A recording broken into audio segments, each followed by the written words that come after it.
But again, dude, we can really just start out very simply. So if I just go get a bunch of kicks, and let's see, kick. And I'm literally just going to grab a bunch of kicks from this folder that I have, and let's just draw them in.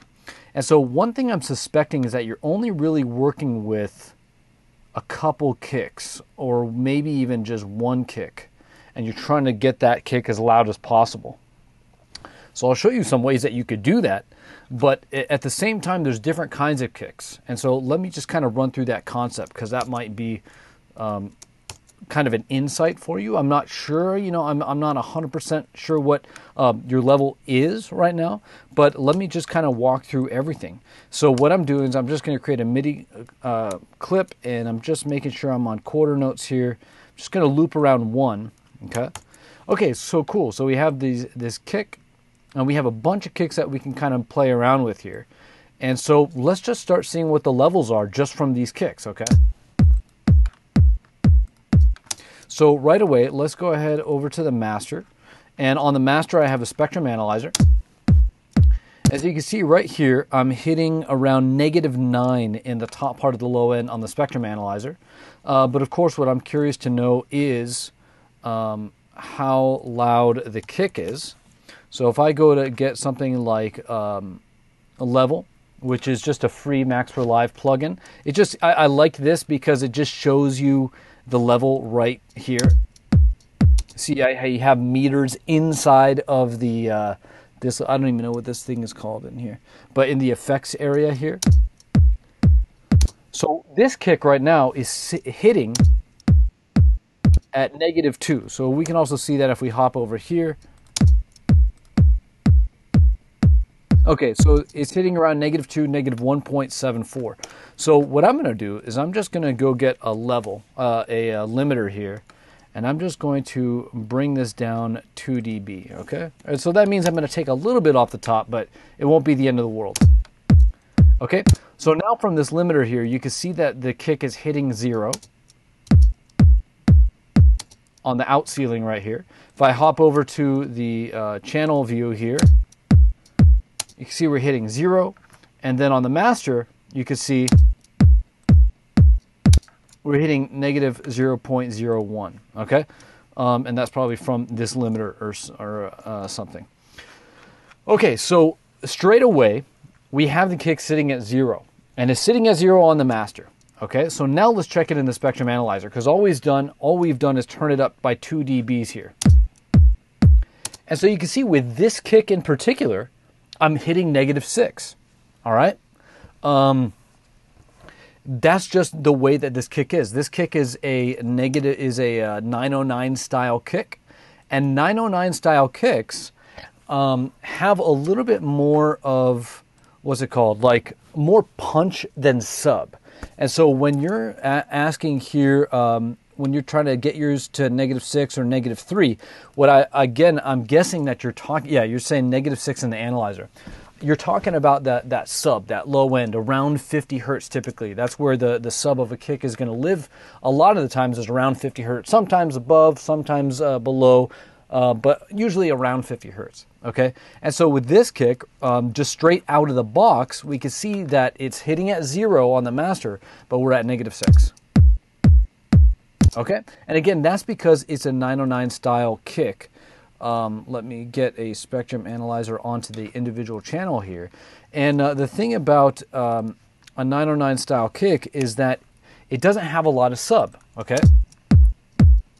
A 909 style kick actually has a lot more punch, which is going to be between the 100 to kind of like the 200 area.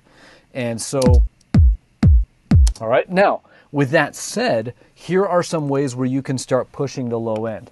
So just so we can kind of visualize this, I'm going to get an LFO tool here, okay? And so what I'm looking at is that you can see that where the 0 dB of the kick comes from. It comes from right here. You see this point right here? This is the loudest part of the kick. And that's where the 0 dB is hitting, okay? You can see the very front of the kick, it's not hitting quite at 0 dB. You see that? It's a little bit lower. And then it raises up in volume. and we hit 0 dB right around there, and then the kick starts to go down in volume, okay? And so I'm just kind of drawing out the dynamics of this kick, but we can actually kind of see this with Pro C, which is a compressor from FabFilter. They have a really nice display, and check this out. But it shows the same picture. I wish I could freeze this. I'm sure you can. I don't know where. Anyway, but what I want you to see is that Pro C is showing you basically the same picture, where the volume starts off a little bit lower, it goes high, and then it drops down. See? Low, high, drops down. Low, high, drops down. You see that? And so what I'm showing you here is that when it comes to kicks, there's a lot of headroom that we have to play with. See, we have headroom right here, so if I want to push the transient, I could push the transient. There's a lot of headroom back here. Look at this. You see all that? There's a lot of headroom where we can get the kick louder in the sub-range. And so let's leave this kick open for a second, and then let's see if we can turn the volume up of the low end. So of course we need to use an EQ for that, okay? And so, again, look, we have a lot of room. I'm not sure if you understand the way that kicks work, but kicks start kind of like a higher frequency, and they simply roll down to a lower frequency. That's the way that kicks work, okay? They start high, they roll down into a lower frequency. And you can literally see that right here in the LFO tool. You can see the high frequencies, literally high frequencies, okay? What high frequencies means is it's a high frequency. It's oscillating, going back and forth. And then it starts to slow down in the low frequencies, okay? Frequencies, another name is cycles per second. How many cycles are there per second? And so a high frequency means that there are a high amount of cycles per second, okay? So woo, okay? And then with a low frequency, it means there's a low amount of cycles per second, so low cycles. And so here you can see a high frequency of cycles. Okay, so that means the kick is starting at a high frequency, and then you can see it gradually start to go down into lower frequencies. As you can see, here's a high amount of frequencies. It starts to spread out a little bit, and then we go down into the lower frequencies, okay? So what we could do is I can keep the LFO tool open, and I can use the EQ here to isolate which frequencies I actually want to boost in this kick drum, and which ones I want to boost are the low frequencies. Check this out.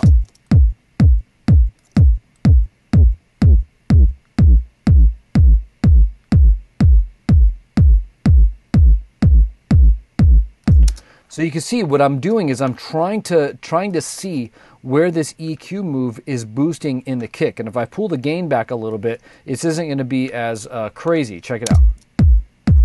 So as I move the frequency here, you can see exactly where in the kick you are boosting. So check it out.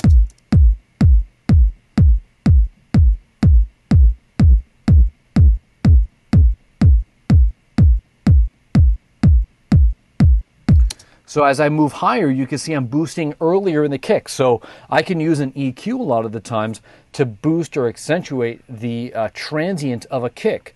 But if I want to boost the low end, which is the issue at hand, obviously I'm going to go down to the low frequencies, and I can move the node here, the frequency here, to see exactly where in the kick I'm boosting. And so again, we want to boost the lows, so let's do that.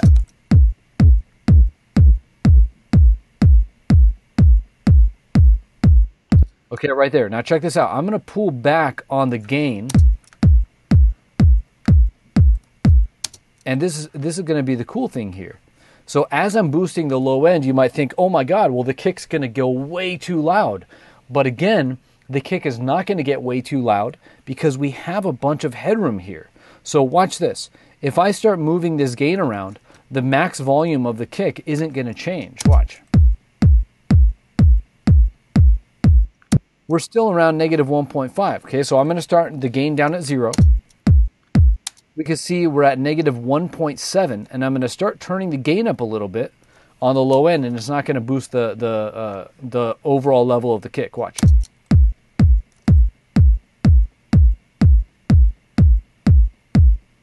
Okay, only now, about 2 dBs, are we starting to see the peak volume kind of change here. And that's because the bell curve is coming up higher, and so starting to boost some of this down here. Okay, but you can see clearly that we're boosting the low end. So I'm going to reset this, and let's look right here at the low end. So here it's a little bit quiet. Okay, if I boost this up, let's go to about 2 dB. This is going to get louder and bigger. See that? Maybe I can even go down a little bit further. And maybe I can make the Q even more narrow. That way I'm really isolating the... my phone's ringing, but I'm hooked up to the computer, so I can't go over there. Anyway, so if I narrow the Q, I'm gonna isolate a narrower range of that low end. So now I'm really pushing this low end. What is this? About 50 hertz, like we were just talking about. I might as well just make it an even 50. And you can see I'm really pushing that low end. So now let's see how loud the low end is getting here.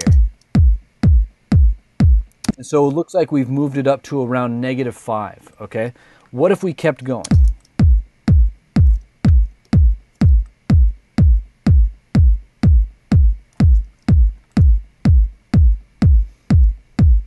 All right, just around -5. That seems to be as far as I'd be comfortable pushing the low end of the kick. However, I would personally put like an LFO tool on this and just kind of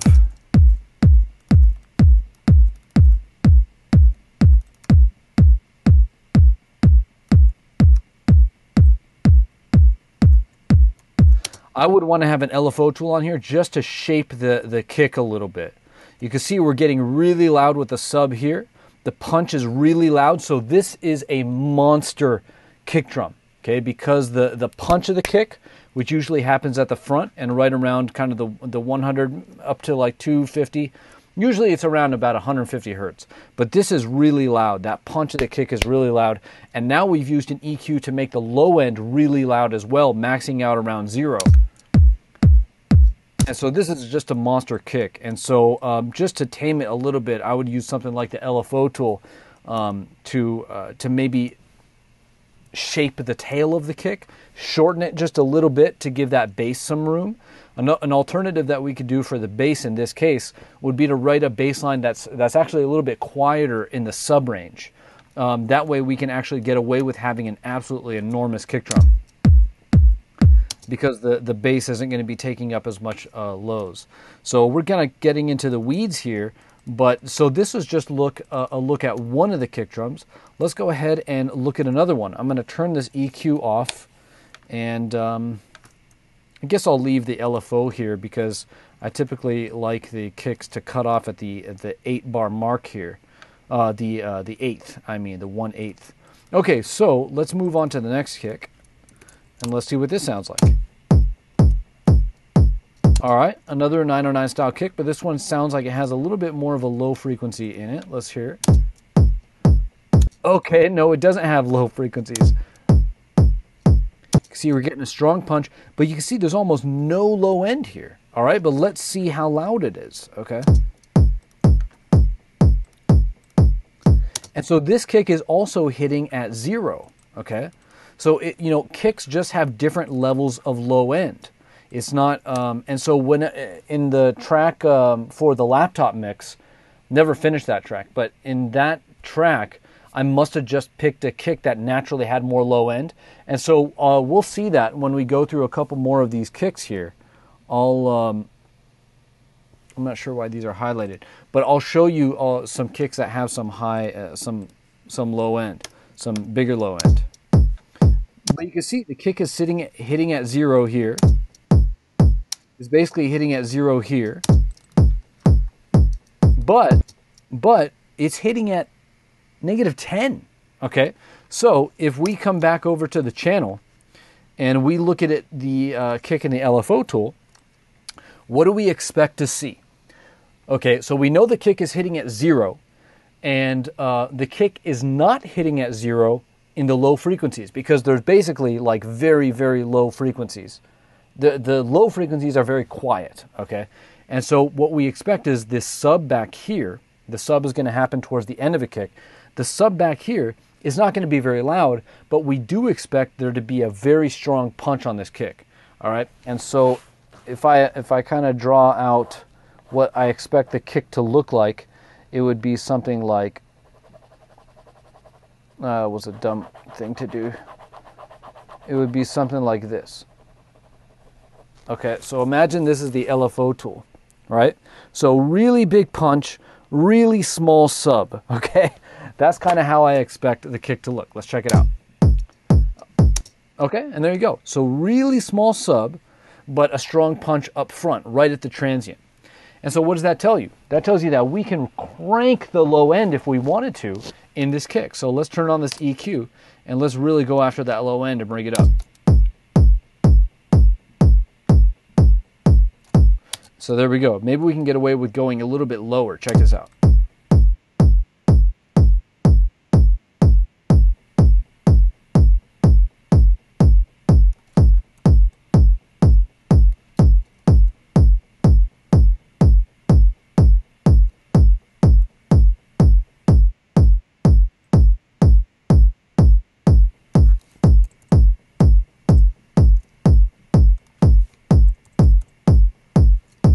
Okay, so I'm just backing it off to try to find a good level that I want. But look, you can do this to kicks. Like, you know, you might hear people on YouTube like look at this kick and be like, that EQ is wrong. There's no such thing as a wrong EQ. The only thing we're doing is taking a kick that has an unbalanced frequency range.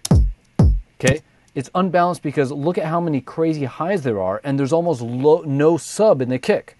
Okay, that's an unbalanced kick. Kicks need to have a lot more sub frequencies, right? And so what we need to do is we need to correct that imbalance by being pretty dramatic with an EQ. And so this is our dramatic move in the EQ to get the kick back into balance. And so there's no such thing as a wrong EQ move, okay?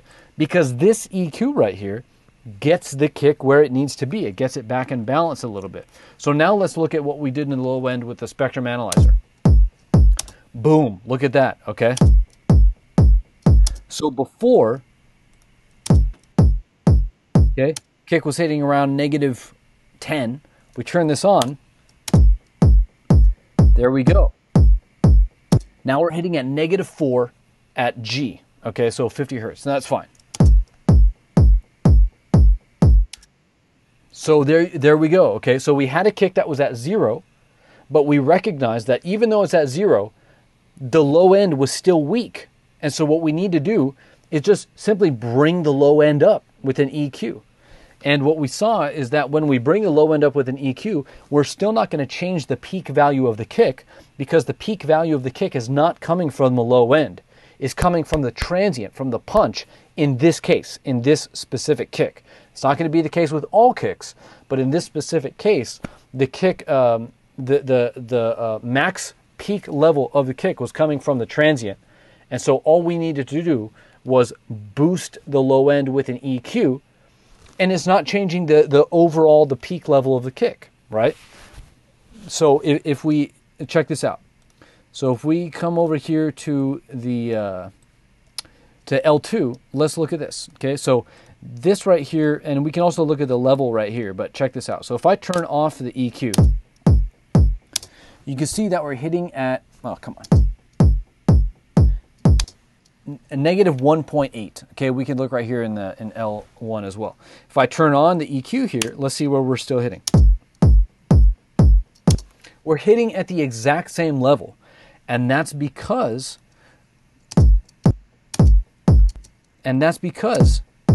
you can see the peak value of this kick is coming from the front. And so, but what we're doing is bringing up the back. You see what I mean? So if I turn on this EQ, you can see the peak level isn't changing. Okay, all we're doing is bringing up this low end, and if we turn off the EQ, you can see how much headroom we have for these low frequencies here. Look at this, okay? All the way from here, pretty much, all the way up to the top.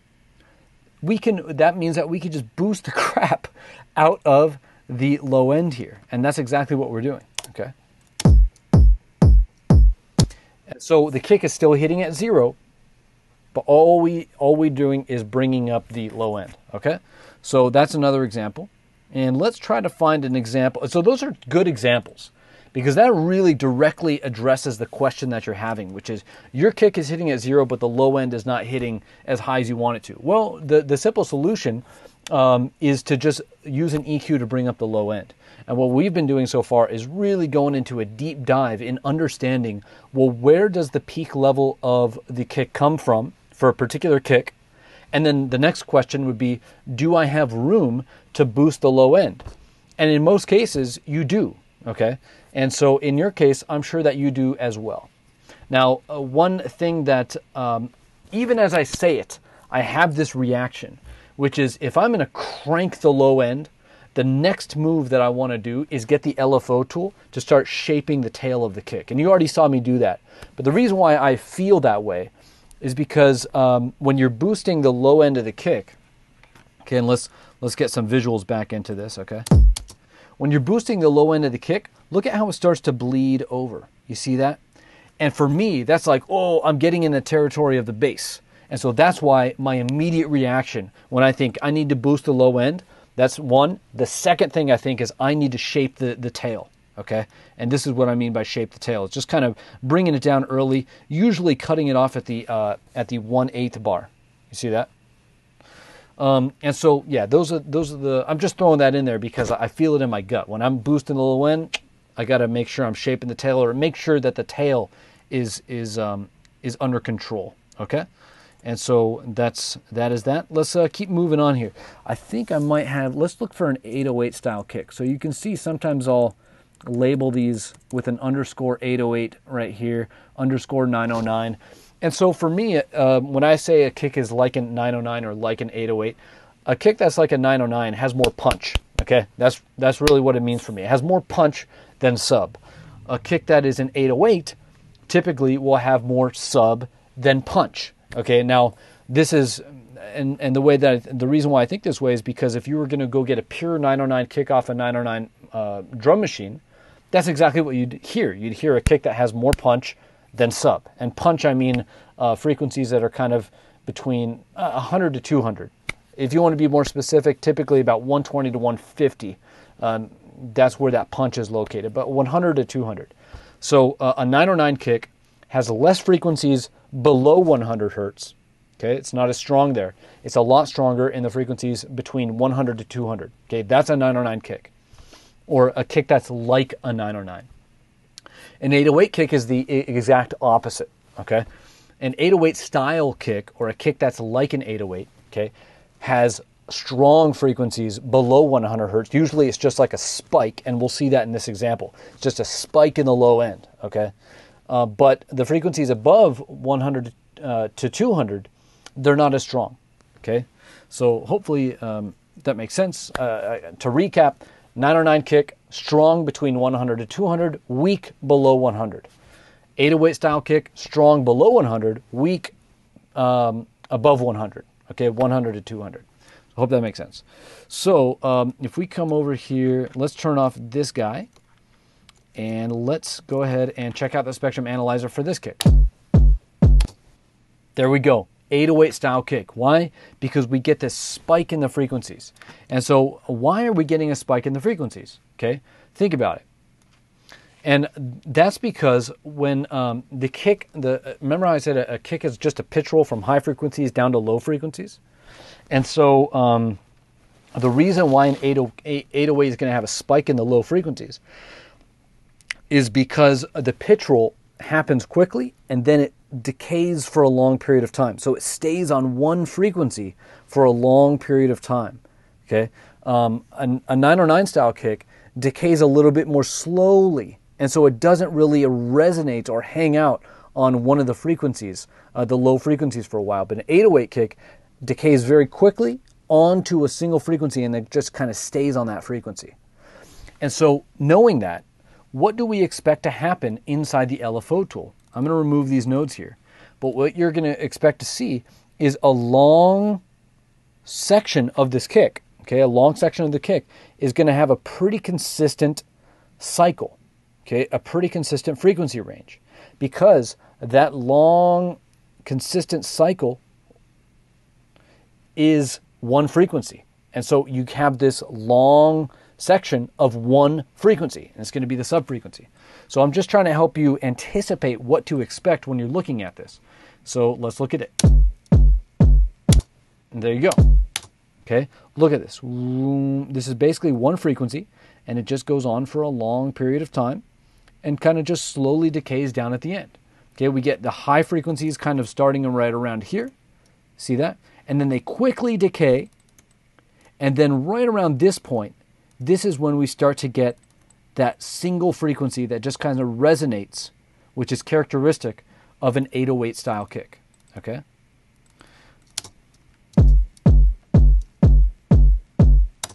Now this is fun because you might be looking at this and be like, man, we actually still have a lot of headroom right here. Okay? And so I'm looking at that. That's exactly what I'm thinking. And so we can actually make this kick insane if we wanted to. I'm actually seeing that we have some headroom even on the transient. So I'm going to come over to the limiter here. And what I'm going to do is I'm going to bring the limiter down and get this transient to hit at 0. Okay? And what I mean by hit at 0 is I want to see the transient take up the full headroom in the LFO tool. So check this out.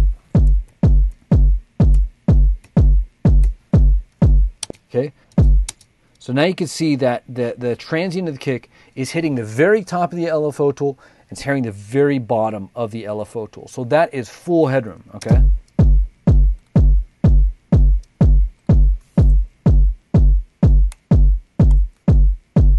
And you know what? This right here, this number in the L1 is the amount of gain reduction that's being applied. So you could see that we hit it almost perfectly. So we're not getting any gain reduction. But if I go down just a little bit more to negative 2.8, for example, you'll see we'll start to chop off the top. So now we're hitting at negative 0.1. So we got really close there, just visually. Do I care if I'm taking off 0.1, 0.2, even 1 decibel? Not really. To be honest, most of the time when I'm working on like this kind of thing, I'm thinking visually because I'm not changing anything that's really audible until we start changing the low end. But just getting the kick to the proper spot is not changing anything really. Okay, so just for fun, let's now go ahead and turn up the kick.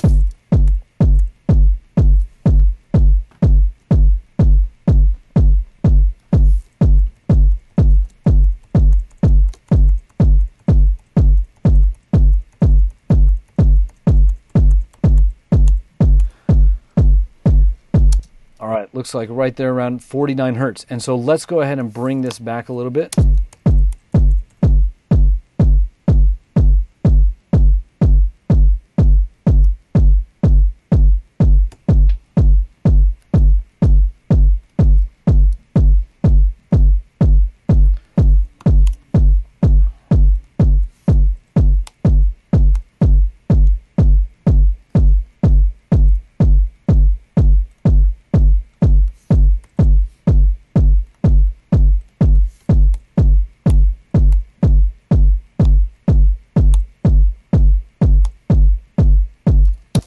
Okay, sorry for that long pause there, but what I want to show you is how crazy this is, okay? So now let's look. So now we have a kick that's hitting at 0, right? But we also now have a kick whose low frequency is hitting at basically -1, maybe even higher than that. And so, looking at these three kicks, these are great examples of kind of the dilemma, I guess, the challenge, the struggle I think that you're having is just understanding. I think what it boils down to is just understanding where is the kick. I think I mentioned this. Where is the kick max? So if a kick is hitting at 0, what's giving it that 0 dB readout? Okay, is it the transient? In your case, that's probably what's going on. Okay, is it the low end? Sometimes that's the case. Kicks will have the peak in the low end rather than like on the transient or the punch, okay? But what's fun about this one is like we have a kick that's hitting at 0 and we've basically raised the low end in the spectrum analyzer to hit 0, You see what I mean? Like, and so you can get away with so much stuff when you know exactly how to attack it.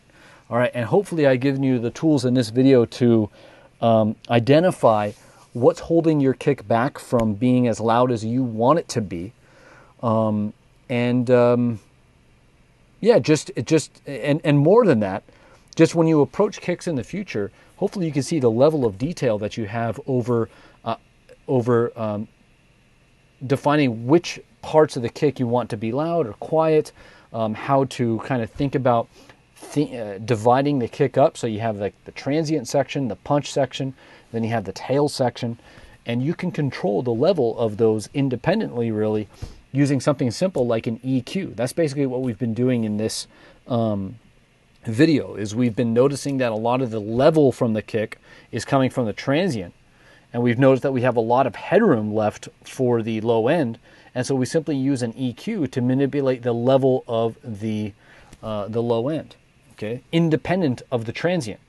And that lets us keep the level that we want, which is a strong kick hitting at 0, but that also allows us to then attack the low end and get the low end in the proper balance that we want for our track. And so really, really simple tools that we're using here. The only thing that we're using actually is an EQ. I'm just using this limiter to bring the level up. That's all I'm doing. This isn't actually like limiting or compressing the kick. Maybe I'm shaving off 0.1 dB, but so it doesn't matter. The real thing is just using this EQ to identify what part of the kick you want to raise up in volume. And so I think that covers most of what I would want to say with this, because I guess what we needed to do is just get a little bit more granular with how to control the level of the kick, because it's not just one single level. You can think of the kick as being divided into different levels, the transient level and the sub level. And so maybe that's going to be an insight that you need to really get after your kick here.